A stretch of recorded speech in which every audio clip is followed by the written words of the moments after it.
ସଂଗୀନ କଲ୍ୟାଣ ହୁଏ ନାହିଁ। ଦିନକ ଆଗରୁ ବା ପରେ ଯଦି ସତ୍ଚାଳକ ଅବଲମ୍ବନ କରିଥାଉ, ଭୟ ନାହିଁ, ମରିବ ନାହିଁ, କଷ୍ଟ ପାଇଁ ଲାଗିଥାଉ। କାରଣ ଏ କଳିଯୁଗରେ ସାଧୁ ସାବଧାନ, ଉଚ୍ଛୃଙ୍ଖଳଙ୍କ ସାବଧାନ। ଭାଇ କହୁଥିଲେ ଏଇ ପାର୍ବଣ ଆସିଲା, ଚୋରମାନେ, ଟସ୍କରମାନେ, ଲମ୍ପଟମାନେ, ପିକ୍ ପକେଟର୍ସ ସବୁ ତାଙ୍କର ମଧ୍ୟ ସେମାନେ ଆଲୋଚନା କରନ୍ତି। ତାଙ୍କର ମିଟିଂ ବସେ, ତାଙ୍କର କେମିତି କରିବା, କ'ଣ କରିବା, କେତେ ଟାର୍ଗେଟ, ତାଙ୍କ ଭିତରେ ଟାର୍ଗେଟ ସବୁ ଫିକ୍ସ ହେଇଯାଏ। ତାଙ୍କ ଭିତରେ ଡିପାର୍ଟମେଣ୍ଟ ସବୁ ରହିଛି।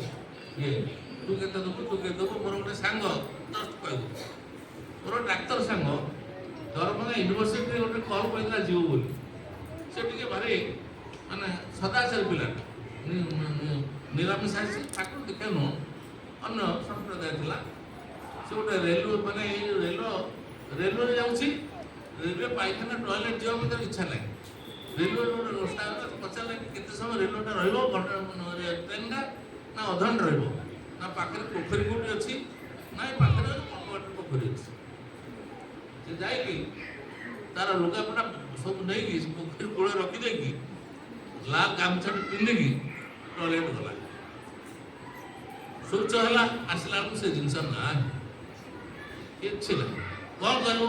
ଟାଉନରେ ପିନ୍ଧିଛି, ମେଡ଼ିକାଲ ଏଣ୍ଟ୍ରାନ୍ସ ଦେବାକୁ ଇଏ ଚାକିରି ପାଇଁ ପାଇଛି କଲ୍। ସେଠୁ ଯାଇକି ସେ ରେଲୱେ ଷ୍ଟେସନର ଯେଉଁ ପୋଲିସ ଥିଲେ ତାଙ୍କୁ ପଚାରିଲା, ଆଜ୍ଞା ଏମିତି ସବୁ। ଆଚ୍ଛା ଆଚ୍ଛା, ବ୍ୟସ୍ତ ହୁଅନ୍ତୁ। ସେଠୁ ସେ ଦେଖିଲା ଯେ ସେଇଦିନ କୋଉ ଚୋରର ସେଠି ଡ୍ୟୁଟି ଅଛି, କୋଉ ସର୍ଦ୍ଦାରର ସେଦିନ ସେଠି ଡ୍ୟୁଟି। ତାକୁ ଧରାହେଲା, ଘରୁ ଧରାହେଲା। ଆରେ ସିଏ କହିଲା ହଁ ଆଜ୍ଞା ମୁଁ ବୁଝୁଛି, ତାର କୋଉ ଲୋକ ଯାଇକି ଚୋରି କରିଛି। ଏମିତି ହଉ ଯାଅ, ମାନେ ୱିଦିନ୍ 4 ଆୱାର୍ସ ଭିତରେ ଜଣାପଡ଼ିଗଲା ତା ଜିନିଷଟା ସବୁ ମାଲଖାନା ରହିଛି, ତାଙ୍କ ଚୋରର ମାଲଖାନା। ସେ ପାଇଗଲା, ପଳେଇଲା।